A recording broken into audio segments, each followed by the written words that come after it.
ሰላም እንዴት ናችሁ? የአንቱ ቤተሰቦች እጅግ በጣም አነጋጋሪ የሆነው የጃኒ እና የአዶናይ ጉዳይ አሁንም እንደቀጠለ ነው። አዶናይ በአሁኑ ሰዓት ያለው ዱባይ ሀገር ነው። ጃኒ ደግሞ ከኢትዮጵያ ሆና የአዶናይን ማሊያ ለብሳ እንግዲህ የአርሰናልን እግር ኳስ ጨዋታ ስትመለከት ነበረ። ምን ተፈጠረ? በመካከላቸው አዲስ ነገር አለ፣ እናገራችኋለን። ለአዶናይ ስኬታማነት እንግዲህ ጃኒ ከፍተኛ አስተዋጽኦ እንዳለበት፣ እጇ ከፍተኛ እንደሆነ፣ የረዘመ እጅ እንዳለባት እንግዲህ እንዳለ በአዶናይ ጉዳይ እየተነገረ ይገኛል። ለማንኛውም አዲስ ከሆናችሁ ሰብስክራይብ አድርጉ፣ ላይክ እና ሼር አድርጉ። ሰናይ ቆይታ ይሁንላችሁ።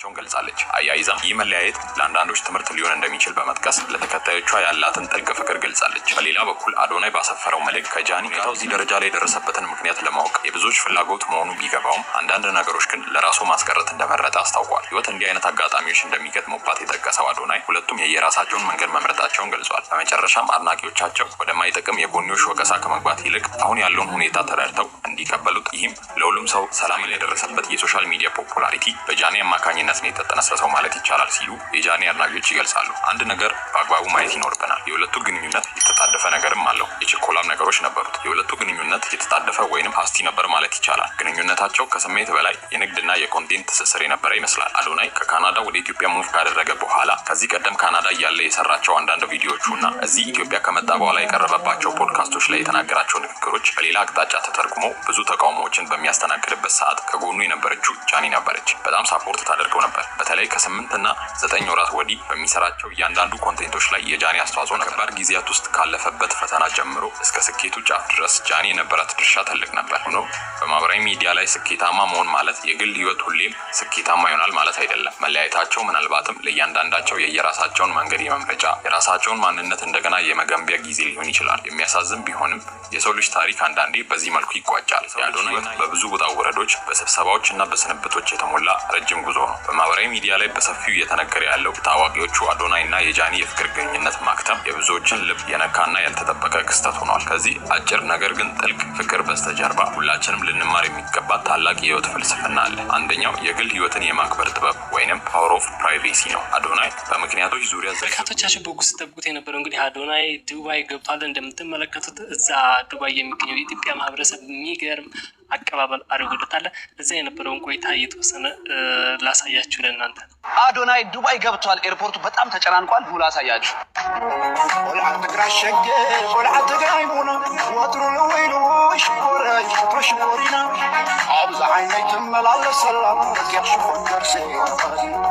ከዚህ ነው የምንጀምረው። ይታያል በደምብ።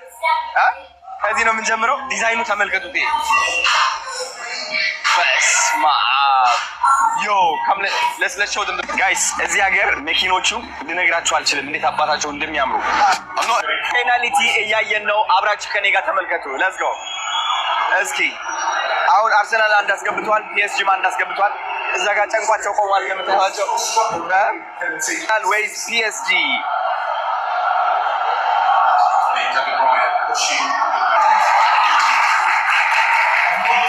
አይዟችሁ፣ ተስፋ እንዳትቆርጡ አርሰናል፣ ተስፋ እንዳትቆርጡ። እቺ እንዳይስታት ብቻ አርተታ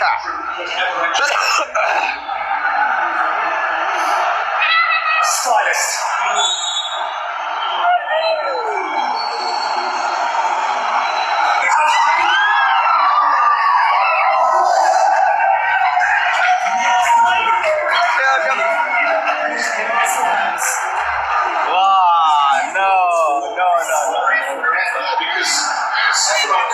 አሁንም ጉዞ ለየት የሚያደርገው አዶናይ ከማናጀሩና ከካሜራማኑ ጋራ ነው አብሮ ሄደው። ይህ ከስታሁኑ ጉዞ ከዚህ ቀደም ከነበረው ጉዞ እጅግ የተለየ ነው። ሰዎችም ይህንን ብለዋል። ይሄ ለኔ የመጀመሪያው ኢንተርናሽናል ጉዞ ብየዋለሁ። ምክንያቱም እነዚህ ልጆች ካሜራማን እና ማናጀር ብቻ እንዳልሆኑ እናውቃለን። እኔም አውቃለሁ። ማናጀርዬ በነገራችን ላይ በጣም ነው ሪስፔክት የሚያደርገ፣ በጣም ነው የሚወድ። ካሜራማኑ ናፒ ደግሞ ያው እንደምናውቀው ሂዝ ኤቭሪቲንግ ለአዶናይ። ስለዚህ በሄድክበት አካባቢ ባይተዋር መሆን የለብህም። ደስተኛ ሆነ የሄድክበትን አላማ በስነስርዓት እንድትወጣ እነዚህ ልጆች አብረው መኖር ይኖርባቸዋል ማለት ነው። በተረፈ ግን በጣም ደስ የሚል ስኬታማ ጉዞ እንደሚሆንልህ አልጠራጠርም። አሜሪካም ይመጣሉ። እንጠብቅ። እኔ ናፒ በጣም ነው የሚመቸኝ፣ በጣም እና እንደዛ አድርጋ ዶንዬ። ጉድ ላክ ቱ ዩ ያንግ ብራዘር፣ ኪፕ ጎይንግ። መልካም ቀን። ሀሳባችን ተከናውኗል። ይሄ ነበር የምንፈልገው። የትም ቦታ ሄድ አዶኒ ከኢትዮጵያ ውጭ አብሮ ካሜራማን፣ ማናጀር፣ የራስ ክሩ አብሮ በመሄዳቸው በጣም ነው ደስ ያለን። ዛሬ 3ኛ ቪዲዮ በጣም የምስጋና ነው። ይሄን ነበር እኔ ስጠብቅ የነበረው። ምክንያቱም አንተ ተረጋግተህ ስራ መስራት ስላለብህ ሁሉም የየራሳቸውን ስራ ይሰራሉ። ናፊያችን ምችት ይበለ በጣም አሪፍ ሀሳባችን የነበረ። አሁን ደግሞ እንግዲህ ያው ገና ወደ አውሮፓ፣ ወደ አሜሪካ፣ ወደ ካናዳም ገና ብዙ ቱር ይጠብቃችኋል።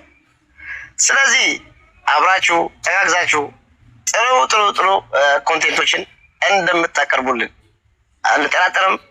ይህን ነገር ከግምት አስገብተህ ሀሳባችንን ተረድተህ የራስህን ክሩ ይዘህ በመውጣትህ ቴንኪው። ይህን ስላደረግህ በጣም ደስ ብለዋል። በርቱ፣ ጠንክሩ፣ ሁሌም አለን ከጎናችሁ። እንደሚታወቀው ወደ ለንደን ከሄደ በኋላ አዶናይ ከዲላምፒት ጋር ከተገናኘ በኋላ የአርሰናል ደጋፊ ሆኗል። በዱባይ የአርሰናል የፋይናል የቻምፒዮንስ ሊግ ጨዋታ እንዲህ ሲከታተል ነበረ ከበርካታ ሰዎች ጋር ሆኖ እንግዲህ በጥሩ ስሜት ላይ ነበረ። አሁን አንድ በርካቶችን እያነጋገረ ያለ ጉዳይ ጃኒ ስሜት አይሆን አስተደግፍ ነበረ አርሰናል የሚያሸንፍ ከሆነ ለሶስት ሰዎች እንደውም ሽልማት ሰጣለሁኝ ምናምን ነገር ስትል ነበርና